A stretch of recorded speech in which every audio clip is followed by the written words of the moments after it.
শনিবার সকালে রাজধানীর বনানী কবরস্থানে আরাফাত রহমান কুকুর ১১তম মৃত্যুবার্ষিকীতে কবর জিয়ারত করেন বিএনপির সিনিয়র যুগ্ম মহাসচিব রুহুল কবির রিজভী। এরপর বেলা বাড়ার সঙ্গে সঙ্গে বিএনপির কেন্দ্রীয় কার্যালয় নয়াপল্টনে কুকুর মৃত্যুবার্ষিকী উপলক্ষে দোয়া মাহফিল অনুষ্ঠিত হয়েছে।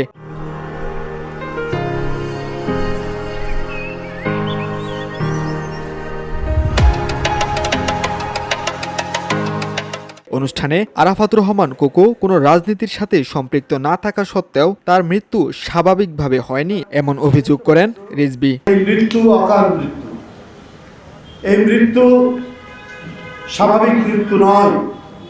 এই মৃত্যু ছিল ফ্যাসিবাদ এবং তাদের দোসরদের সম্মিলিত নিপীড়ন, নির্যাতন, শারীরিক এবং মানসিক দুটারই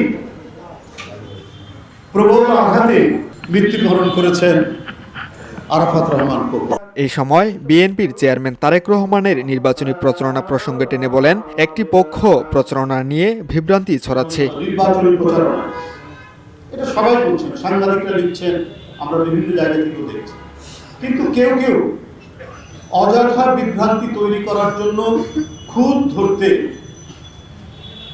সব সময় যেন চেষ্টা চালিয়ে যাচ্ছে, কিন্তু নিজেদের কোথায় কি খুদ হচ্ছে সেটা তারা দেখছেন। কেন? যে বাংলাদেশের জনসমর্থিত একটি বিশাল দল, তার নেতা তারেক রহমান, তাকে এক নজর দেখার জন্য রাস্তাঘাটে ভিড় হতেই পারে, বিশাল মানুষের সমাগম হচ্ছে, কিন্তু নির্বাচনী প্রচারণার যে নিয়ম সেটাকেই তিনি অবলম্বন করছেন, সেটাকে মেনেই তিনি কাজ করছেন। রাজনীতির সঙ্গে কখনোই সরাসরি সম্পৃক্ত ছিলেন না আরাফাত রহমান কোকো, তবুও তার জীবন ও মৃত্যু ঘিরে রয়েছে নানা প্রশ্ন।